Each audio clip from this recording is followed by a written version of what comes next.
Good afternoon, and welcome to the Assessment to Support Competency-Based Pathways Conference. My name is Brandon, and I'll be your operator for today. At this time, all participants are in a listen-only mode. Later, we will conduct a question-and-answer session.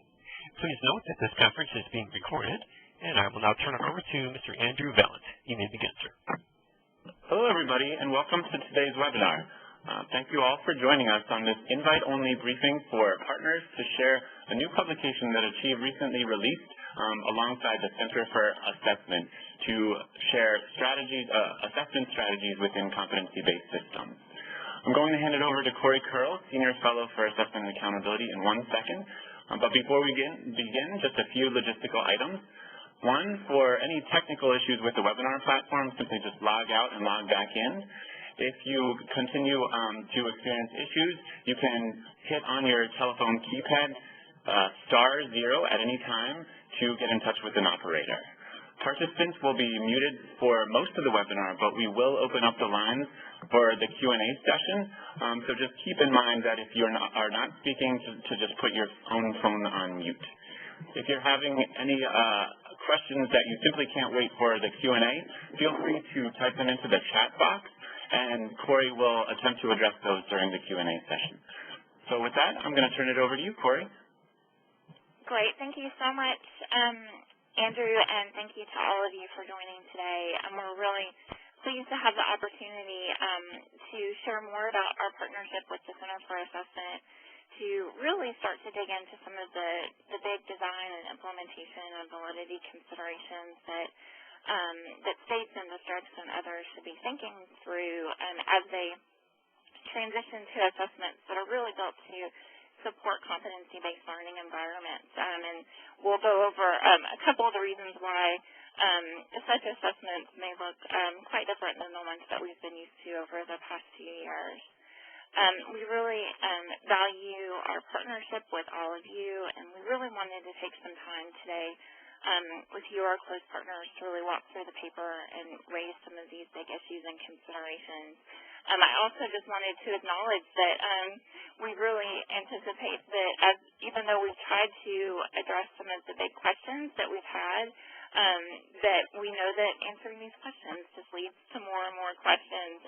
There is a lot left to learn, a lot left to explore, and as districts and states really start to implement some of these types of assessments and learning models that fit so well with them, that there will be lots of trade-offs in ultimately building toward a coherent and comprehensive assessment system that really gives the kind of information that's needed for the purposes for which it's intended.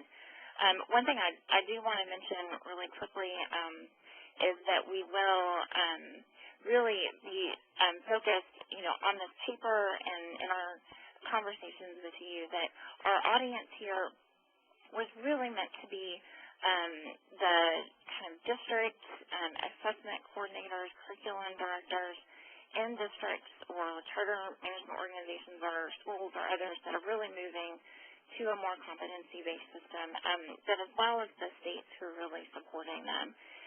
But we also know that there are lots of policy issues inherent along with these shifts, and as many of you are in a policy role, really interested in exploring those with you as well.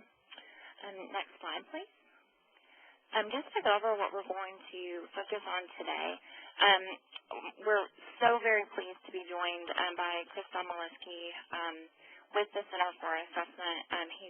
He and his colleagues, Scott Marion and Brian Gong and Karen Hess, have just really been invaluable in working with us, and we value their partnership so greatly.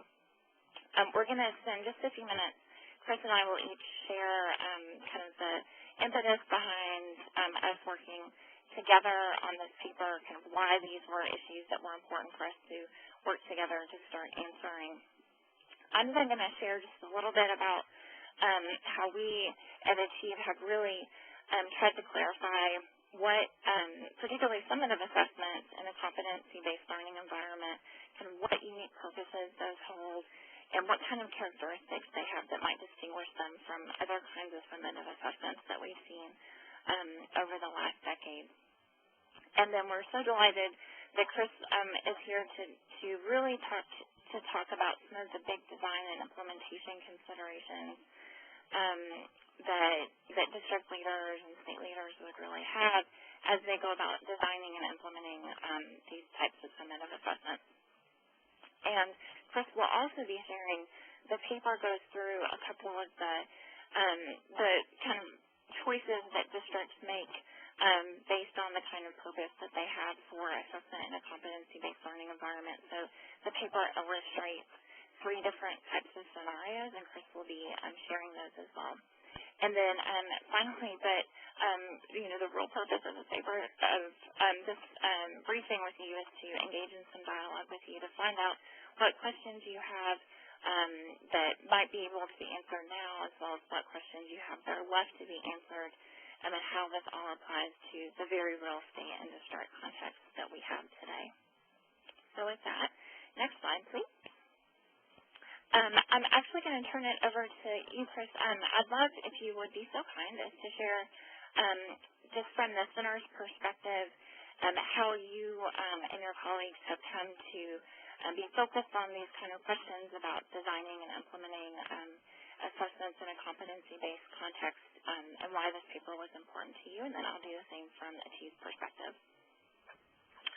Thanks, Corey. I'm happy to do so. This is a really relevant and important issue for states. I think there's a lot of factors that are being brought to bear that have pushed this topic into the forefront. We're hearing more conversations now than we ever have about efficient, comprehensive assessment systems. That is, how can we think about the design of systems that work well together? There's more talk about blended learning, certainly about personalized learning models, and there's a great promise in these competence-based pathways to incorporate many of these concepts and to solve a lot of the issues that we're seeing that are prominent in assessment and accountability today. And so most of the states we work with are struggling with various components of these issues, and our partnership with Achieve was seen largely as a way to think broadly about a solution path that could assist states with these issues. Thanks so much, Chris. And from our perspective at Achieve, we really started to dig into these questions about what assessment would look like in a competency-based learning environment through a working group that we had with 11 states and 12 national organizations. And I see many of you who were with us on the journey of that working group are with us today, so I'm very pleased with that. One of the things that we really clarified in our conversations with the working group is that within a competency-based system, one of the real distinguishing features of assessment is that it's given at students' point of readiness. And I think Jenny Poon, who's joined us today, really helped us get to that terminology that at the point that students were really ready to master the material within the assessment is when they're actually provided the opportunity to take that assessment. And of course, that's a real departure from the type of assessments that we've typically had, where the vast majority of students are taking them pretty much at the same time. Also during that experience, me and my colleague at Achieve took some site visits to Maine and to Colorado and a couple of other states as well. And we had one particularly eye-opening site visit in the Adams 50 School District, which many of you have probably visited as well in Colorado, and found that they had really made such great advances in their competency-based system, but one of the elements that had been a real struggle for them was actually implementing a district-level assessment program that was flexible enough to be provided to students at their point of readiness. That they really tried to make it work, but the technical infrastructure just wasn't there to support it.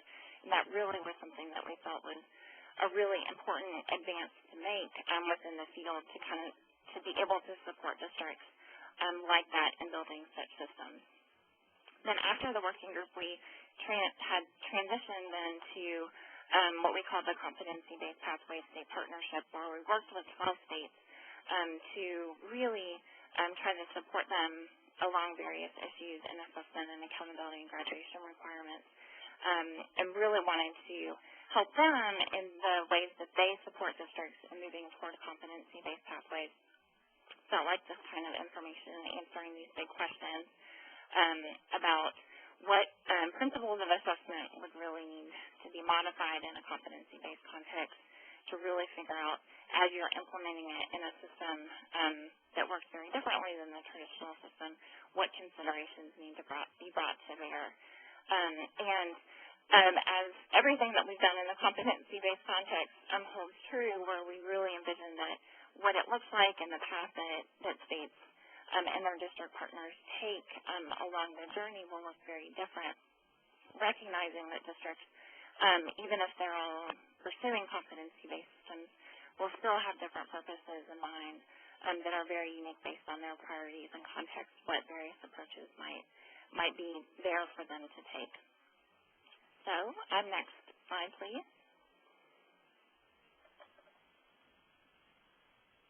And so just to dig in just a little bit more about how we've thought about what really distinguishes assessment in a competency-based context.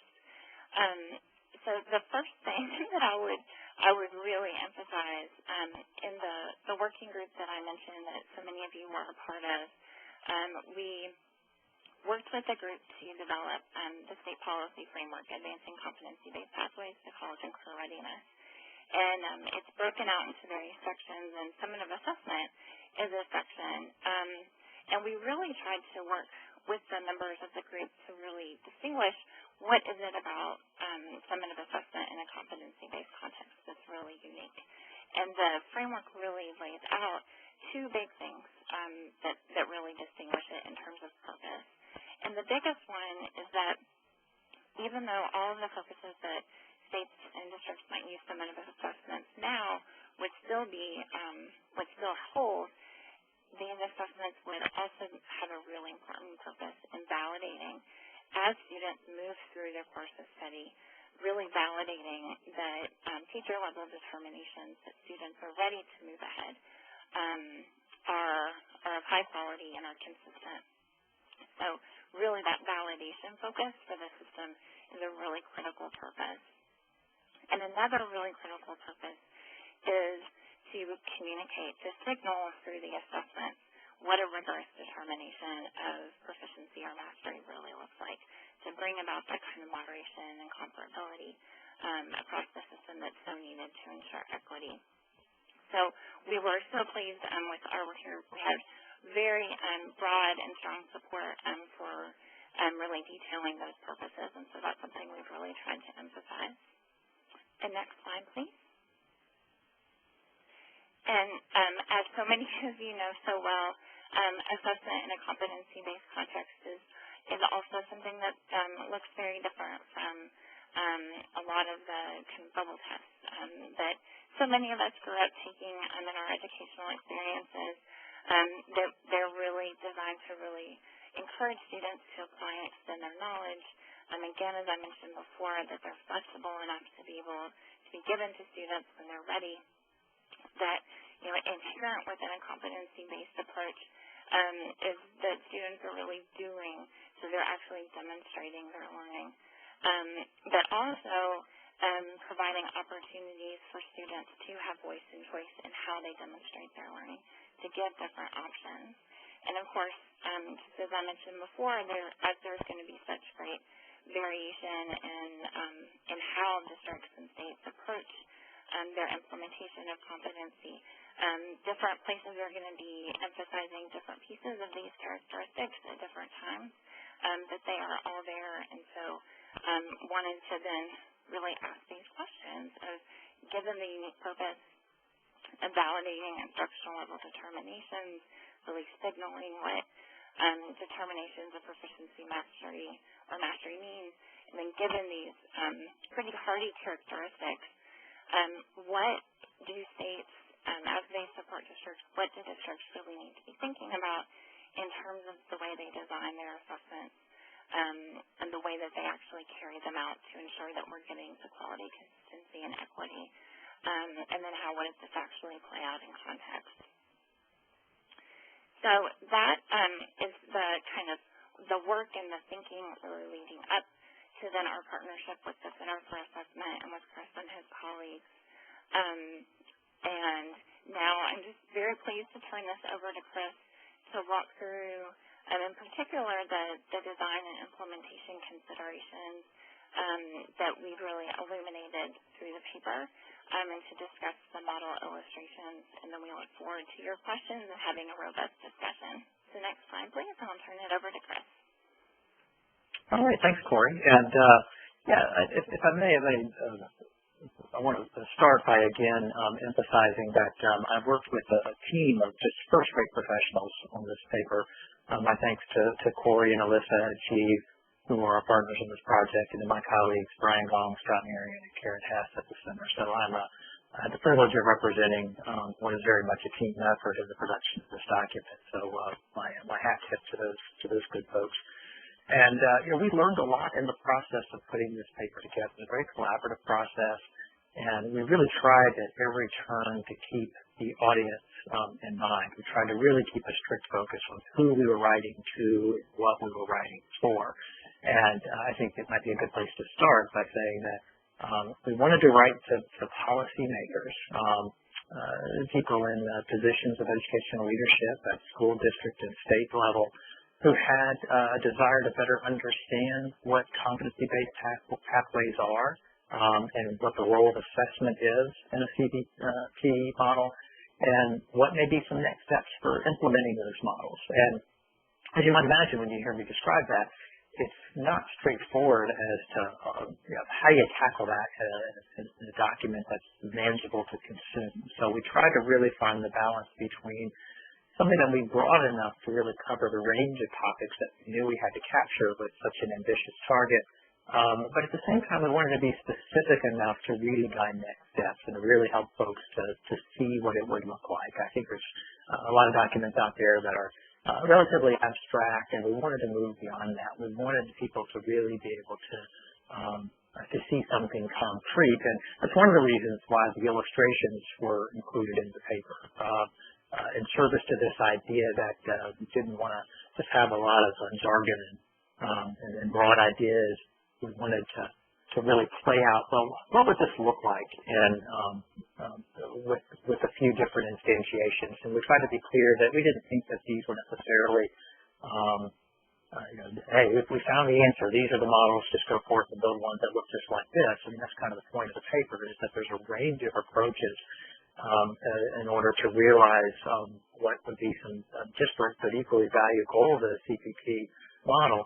So let's pick some that we think are illustrative. Let's pick some that we think help people see beyond the abstract, and that's why we sprinkled these vignettes in the paper so that people could have, we hope, these aha moments. Oh, okay, I see what you're talking about now. You mentioned this idea of measuring trans-academic skills, building or taking content from a learning progression.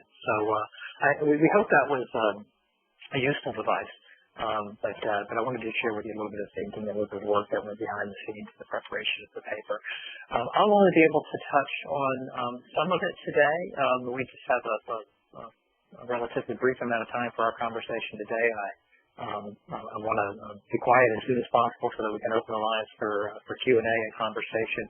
But I hope that I'll give you enough of a taste of our approach here that it'll stimulate conversation. And if you haven't had a chance to read the paper, it'll inspire you to dig a little deeper and probe the depths of some of the areas that we're only able to get the surface on today. So, for example, I'll talk about what you see on the slide in front of you, these design and implementation considerations. I'll say much less about validity. In fact, we have in the paper, I think, a fairly well thought out validation framework that I just will touch on very briefly, but we think that's one of the more, we hope, useful resources that you'll find in the document. So I'll touch base on the content, administration, quality, and reporting and use. I'll be just ever so brief about each of those points. So next slide, please.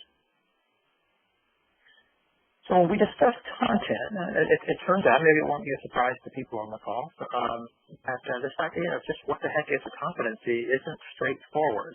If you ask 10 people about a competency, you might get 10 answers. And so we really tried to think, to lay out the range of approaches that one might have in defining competencies in service to, remember everything about this paper is an assessment a system to support competency-based pathways. Well, assessment 101, we can't say much about assessment unless we know what the purpose and uses are, unless we know what the content that needs to be represented. So we try to really wrestle around this idea of what is a competency, how should content be represented on the assessment. And a theme that you see come up time and again is, well, it really depends on what the purpose of the assessment is and how you intend to use the assessment results. So a couple of dimensions on which content or competency can vary, you see listed on the slide here. Grain size and structure. So when I say grain size, that's maybe not the most elegant term, but it's meant to communicate that standards, and I'll even, let me take a brief little segue to say that we recognize a range of ways you can define competencies can extend beyond academic standards. We kept our focus centered on academic standards. I would call it academic standards and more, but acknowledging that there are other ways that the developers define competencies. But when it comes to brain size, we mean that we can take these academic standards and we can break them down into building blocks, which is typically done to isolate into a set of prerequisite skills. So you might say, in order to do skill C, you're going to need skills A and B as well. And they need to break apart the academic standards, really isolate those, and really assess those with fidelity in order to get at this assessment target that we're after. In other cases, the grain size is larger. In fact, it may be to combine these standards into larger units, and that may be in service to trying to gauge how well students have integrated or applied knowledge. So sometimes we ask people, what's the competency? You'll get these things that go beyond academic standards, and they'll really get into these cognitive complex demonstrations. And that speaks of a different kind of approach for how you would build the assessment.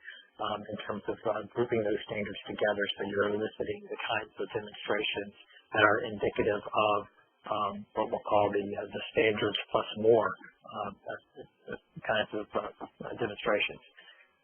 The structure is another dimension that relates to the content consideration, and that's just meant to communicate that these constructs play out a little bit differently.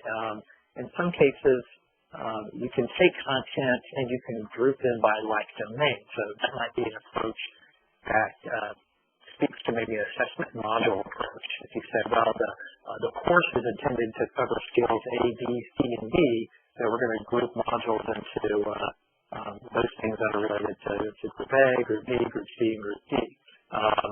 And they might thought to have a particular sequence that they may thought to be personalized by student or educator agency, as is often the case in a highly personalized system.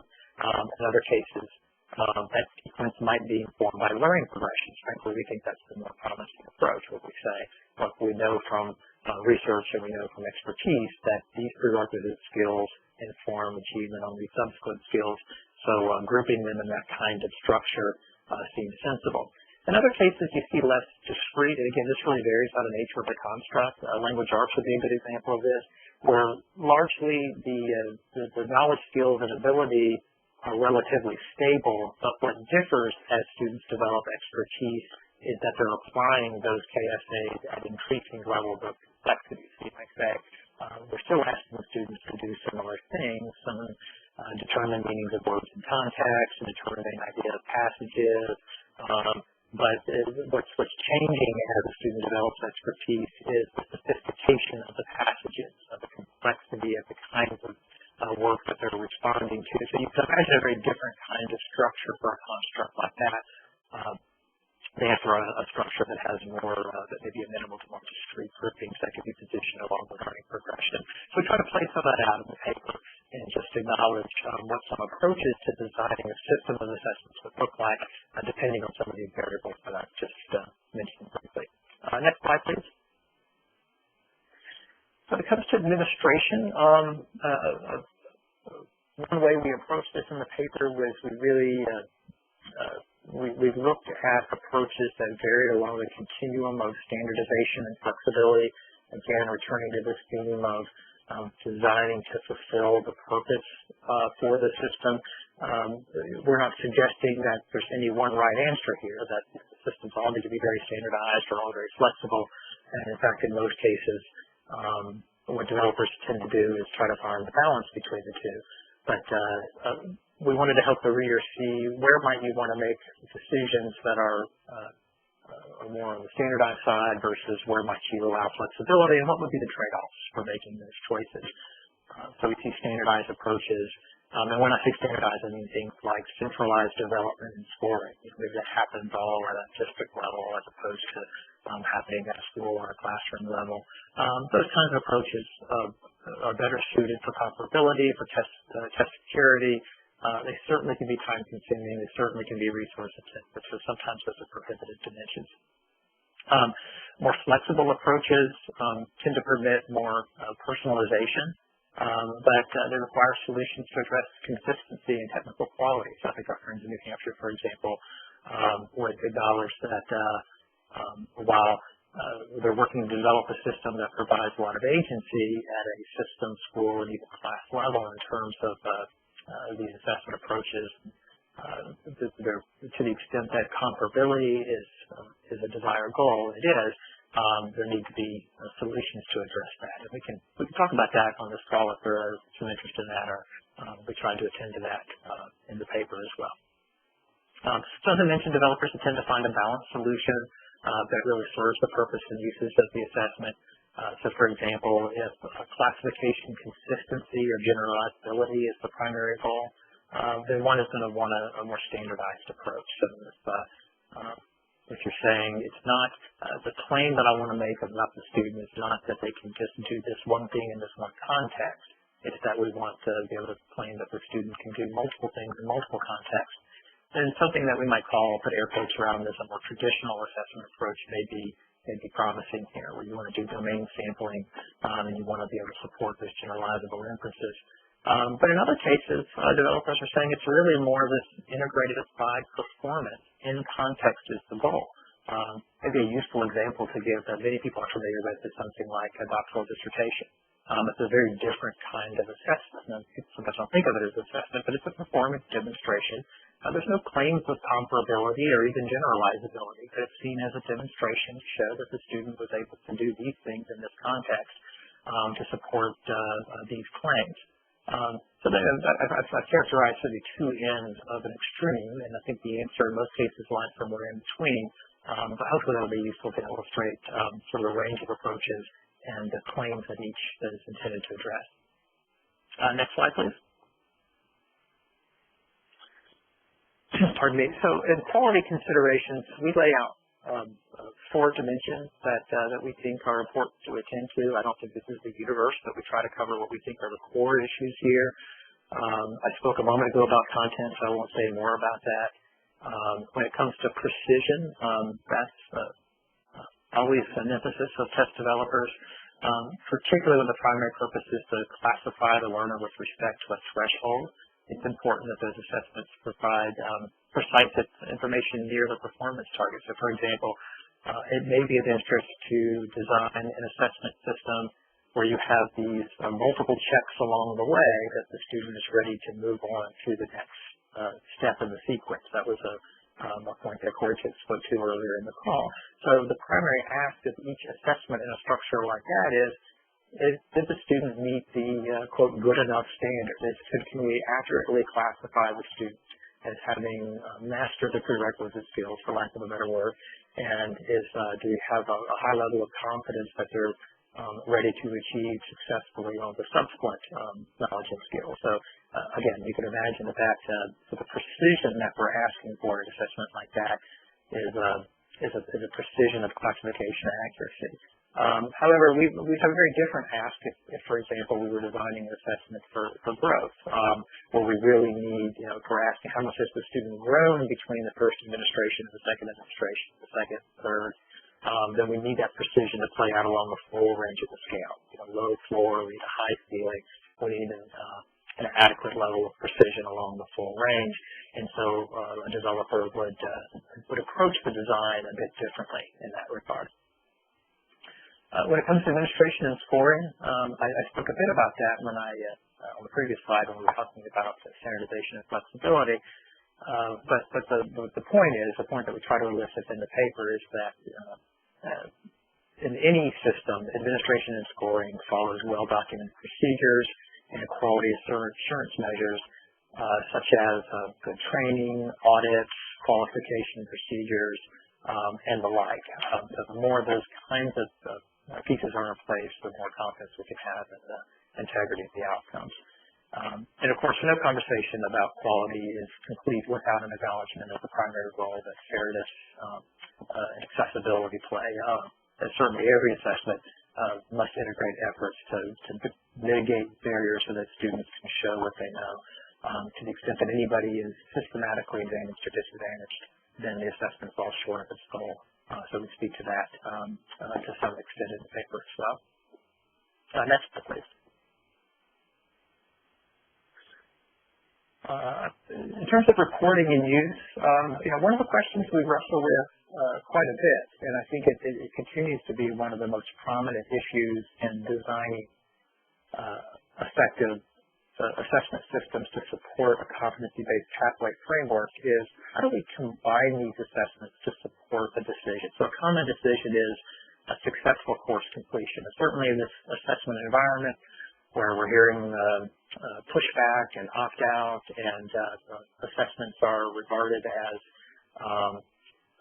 onerous for both educators and students, and folks are saying, how can we make the footprint of assessments as light and as non-disruptive as possible? Then this question really emerges as an important question to answer. So how do we take this system of assessments and use it in ways that support decisions such as has a student certified that they've completed the course? You can even imagine other sub-reviews that school districts or states may have. Some approaches that we acknowledge in the paper are certainly a conjunctive or disjunctive approach. So a conjunctive approach is where we say, well, look, we're going to give the student X number of assessments throughout the course that are arranged in the sequence. I talked about that earlier, according to a dimension that we've determined is appropriate. And the ask is that the student has met a standard on each one. And a failure to meet a standard on any one means that the student hasn't certified that they've completed the requisite demonstration.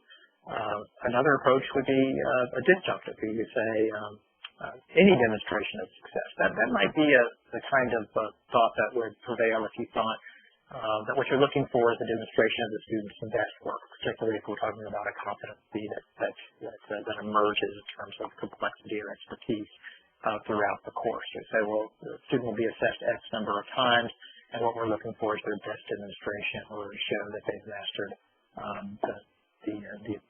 the ask of the assessment. They've demonstrated a level of performance that's regarded as consistent with the target. Usually when we think about it, there is such thing as a traditional competency-based assessment model. We think of something more conjunctive, that you don't move on until ready. And if that's the case, then the system would be designed to say that every assessment is a requirement to move on to the next unit. So if that's the model, then what we're really talking about is a conjunctive demonstration. But we're showing, we try to acknowledge in the paper that that's not the only way that assessment systems could be designed. It's also possible to do composite scores. Again, we're not inventing the wheel here. There are numerous examples in the assessment field of how multiple measures are brought together into a single composite score. Certainly getting an average is a way of getting a composite where each component is weighted equally. There are ways to weight differentially according to what the policy values are for the demonstration in the course. So there's multiple methods available, and we try to speak to this briefly in the paper for coming up with a single score that integrates all of the assessments that the student encounters in the sequence. Another approach that can be used is to regard the assessments as a prerequisite for yet another external criteria. So somebody may say, look, we don't want to conflate assessments in a competency-based framework to assessments being used for summative. So maybe where the first two approaches are intended to have the assessment do both, right? So we both want to have an indicator that the student's ready to move on, and we want to be able to combine them in some way to signal some kind of summative decision. This third approach says, look, let's not try to do all things with a single set of assessments. We will regard these along the way assessments as indicators that the student's ready to move on, but we're going to have another kind of assessment, such as the state and the course assessment, to certify accomplishment that the student has successfully completed the course or met the diploma eligibility criteria. So again, that would be the kind of approach that would be maybe inspired by this idea that the summative purposes are distinct from other purposes for the assessment system. So again, we tried to paint a range of ways that people can think about it and how these different design choices play into the claims that you can make about the system. That may be my last slide. If you can move on to the next, I'll be able to say. I'll just say a word here about the illustrations. Corey may want to say more, but as I signaled earlier in the conversation, we put 3 vignettes or illustrations in the paper. We wanted to help folks see. So all these issues I've been talking about, and you could do this, and if you wanted this to be an outcome, then maybe you might change it to this. We tried to say, well, let's imagine that we were building a system for 3 different goals, 3 different purposes. Let's play that out as an illustration. And you see those in the vignettes there that these are all entirely fictional. So Creekside School District is that flexible pacing model. A Granite School District, you see an example of assessments for deeper learning, for more performance assessments. And then the Mountain View School District example is a graduation distinction by exhibition. So in this case, it's more about a deeper demonstration of more trans-academic skills that's intended for a specific purpose to inform that the student has demonstrated the competencies to graduate and is ready for post-secondary success. So the systems look very dissimilar in each of the illustrations. They serve different purposes, and we try to find that out with a level of clarity that would allow people to see what it would look like. So with that, Corey, I think I shall pass the baton back to you. Absolutely. Thank you so much, Chris. And again, just huge thanks to you and to Scott and Brian and Karen for your amazing work on this paper, and I know that there's much left to be done and much to follow. So with that, we have a fantastic group assembled on the phone. I have a couple of questions to pose to the group and to you, Chris, but first I would just love to open up the line. I think, Brandon, if we could open the lines up for everyone.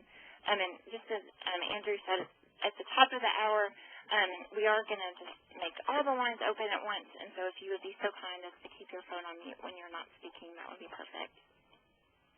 Okay, and all lines are open at this time. Great, thank you.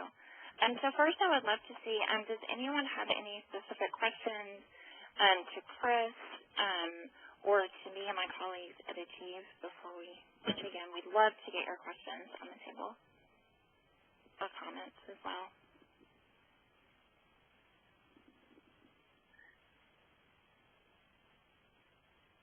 Give you just a minute.